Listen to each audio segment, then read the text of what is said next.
60% de la réussite d'un projet immobilier dépend de l'acquisition du terrain. Alors, c'est une phase très importante parce que si vous ratez cette phase, ça va vous suivre durant toutes les autres phases du projet immobilier.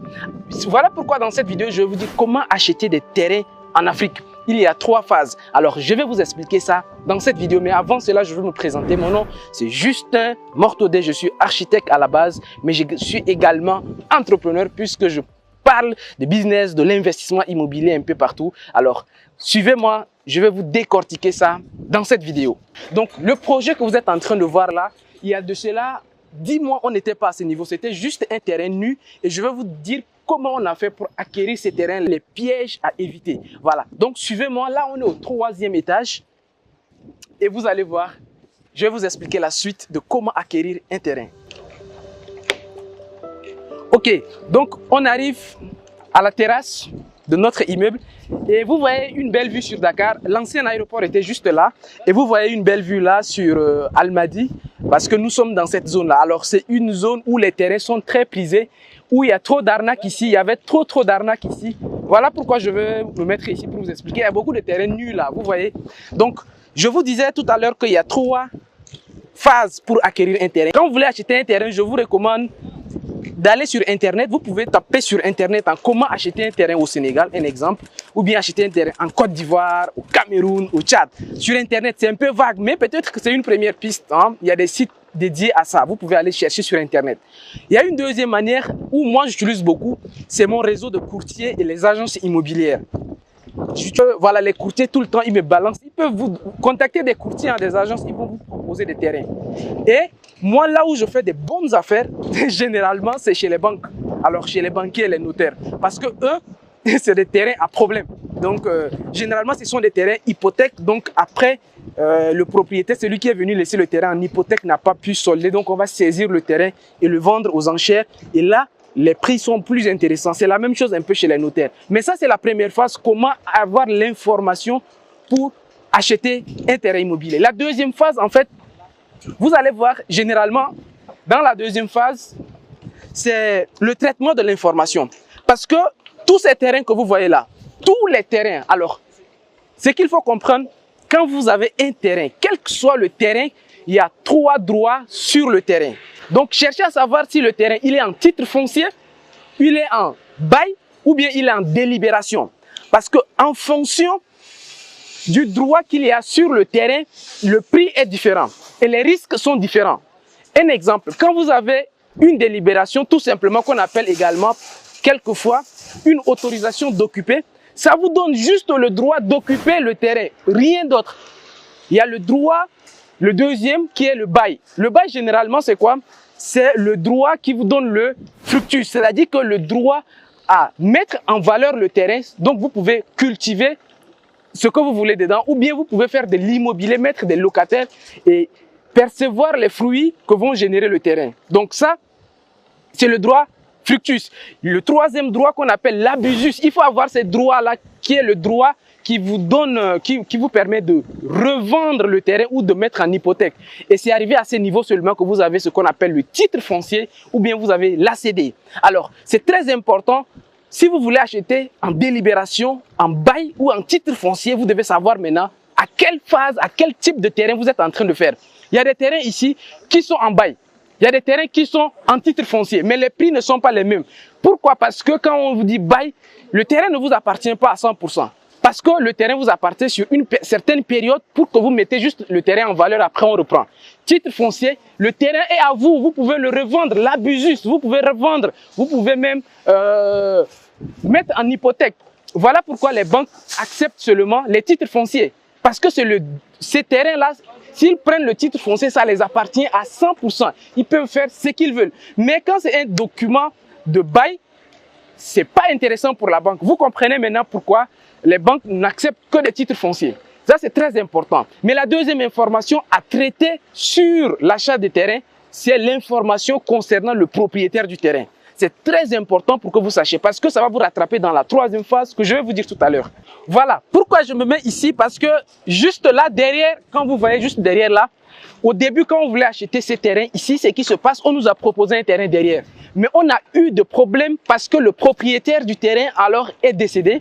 C'est pour cela que je vous disais que c'est très important d'avoir les informations. Donc le nom du propriétaire qui était sur le document de titre foncier. Donc c'était bien parce que quand c'était un titre foncier, moi j'ai dit au client que c'est bien. Mais c'était pas suffisant parce qu'il fallait avoir encore des informations sur le propriétaire du terrain parce que c'est important. Je vous dis maintenant pourquoi. Le propriétaire, il est décédé. Alors qu'il soit en vie ou décédé, vous devez savoir qui est le propriétaire. Dans ces cas-ci, le propriétaire du terrain qui est là, jusqu'à la personne achète parce qu'il y a beaucoup de problèmes sur ça. Vous allez voir le propriétaire, il est décédé avec une femme dont leur mariage, c'est communauté de biens. Et quand c'est communauté de biens, il y a d'autres problèmes à gérer. Ils ont 6 enfants. Les enfants sont tous des héritiers. Ils ne sont pas tous au Sénégal. Vous voyez, ça complique les choses. C'est-à-dire que vous allez voir dans la 3e phase, l'achat même devant le notaire va poser des problèmes s'il y a tellement de problèmes au niveau des propriétaires du terrain. Vous voyez ce que je veux dire? Ça, c'est très, très important à comprendre. Donc, finalement, on est venu ici où toutes ces conditions dont je suis en train de vous dire sont réunies. On voulait un titre foncier, on a eu le propriétaire, il est vivant, il a tous les papiers, ainsi de suite. Alors, une autre chose également qu'on a eu, ces terrains-là avaient tellement de problèmes, c'était au niveau des redevances domaniales. C'est-à-dire quoi? Les redevances domaniales, c'est-à-dire que les terrains payent des taxes et impôts. C'est ce que beaucoup ne savent pas. Les terrains payent des taxes et impôts. Dans ce cas-ci, le gars, il avait 2 années d'arriéré de redevances domaniales. Donc, il fallait que nous, on paye ces redevances pour pouvoir immatriculer le terrain. Vous voyez, ça devient compliqué. Voilà pourquoi, quand vous avez eu un terrain, les 2 informations très capitales à chercher à tout prix à savoir sur le terrain, c'est qui est le propriétaire, chercher à savoir s'il est célibataire, vivant ou mort, avec des enfants ou pas. Ça, c'est les informations sur le propriétaire. Deuxième ici, c'est de savoir quel type de papier le terrain a. C'est juste une autorisation d'occuper ou bien délibération comme on le dit, ou bien c'est un bail, c'est-à-dire qu'il y a eu une durée, ça c'est important, ou bien c'est un titre foncier. Voici les 2 informations à chercher à avoir lorsque vous avez un terrain. C'est bon? Maintenant, on va passer à la 3e phase. Donc, jusqu'à là, je vous ai parlé des 2 points. L'acquisition des informations, donc chercher à avoir des informations, traiter les informations avec ce que je vous ai dit. Hein. Le propriétaire a dit que le propriétaire du terrain est le terrain. La 3e information, c'est une phase où on passe à l'action. Une phase où le notaire doit commencer à rédiger l'acte de vente. Alors là, je vous déconseille d'éviter le notaire. Parce que c'est ce que je vois beaucoup. Les gens qui disent que non, les frais de notaire sont très élevés. Non, les frais ne sont pas élevés par rapport au risque que vous pouvez prendre. Généralement, les frais de notaire. Donc, je vais vous résumer. Je ne vais pas faire le travail du notaire à sa place parce que j'ai mes amis notaires qui regardent également cette chaîne. Voilà. Mais je ne vais pas faire leur travail à leur place. Mais en gros, le prix ou bien les honoraires, les émoluments, donc vous prenez comme vous voulez, du notaire, plus l'enregistrement à la publicité foncière, au domaine et impôts, l'immatriculation, plus les frais de notaire s'élèvent entre 8 à 12% de la valeur de la transaction. Donc, un exemple, ces terrains-ci, quand on l'avait acheté, c'était à 80 millions.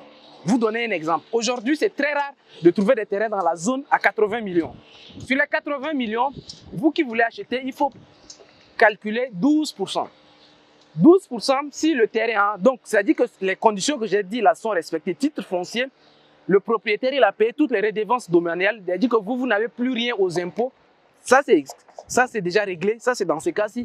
Dans ces cas-ci seulement, il faut évaluer 12% des frais ou bien les frais de transaction, bien le coût du terrain. Donc, prenez 12% de 80 millions dans ces cas-ci pour voir maintenant la somme que vous devez mettre à côté, que le notaire va prendre pour aller immatriculer votre terrain, la publicité foncière, les domaines impôts, régler tout pour que vous soyez à l'aise. Voilà. Parce que si vous fuyez cette étape, ce qui va vous suivre, vous ne pourrez jamais avoir ce qu'on appelle l'autorisation de construire. Parce que dans l'autorisation de construire, on vous demande l'état des droits réels du terrain. Donc, si vous n'avez pas l'état des droits réels du terrain, on ne vous donne pas l'autorisation de construire.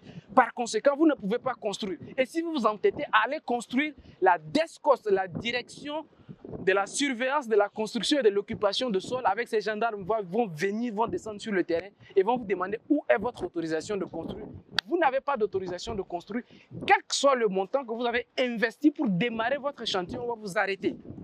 Et vous allez repartir pour aller refaire la procédure. Vous voyez comment c'est compliqué. Donc, vaut mieux et autant mieux pour vous de respecter tout ça, avoir votre terrain en bon et due forme pour faire votre projet immobilier de façon très sereine. Voilà, merci les amis. On arrive à la fin de cette vidéo. Comme vous l'avez remarqué, pour acheter un terrain en Afrique, n'évitez pas de suivre la procédure. C'est un process. Cherchez des terrains suivant les moyens que je vous ai montrés. Vérifiez ces terrains, l'authenticité de ces terrains par les 2 méthodes que je vous ai montrées. Les informations sur le propriétaire et sur le terrain. Enfin, ne fuyez pas le notaire parce que c'est là-bas que tout va se jouer. Les amis, merci beaucoup d'avoir regardé cette vidéo jusqu'à ce niveau. Je vous invite à vous abonner, à liker et surtout à partager cette vidéo si de tels contenus vous intéressent, et je vais continuer à en faire d'autres. Si d'autres thèmes, si vous voulez que je traite d'autres sujets, je vais revenir également pour traiter d'autres sujets avec vous. Quant à moi, je vous dis à très bientôt et ciao ciao. Au revoir. Alors, tout à l'heure, vous parliez de cabinet avec qui vous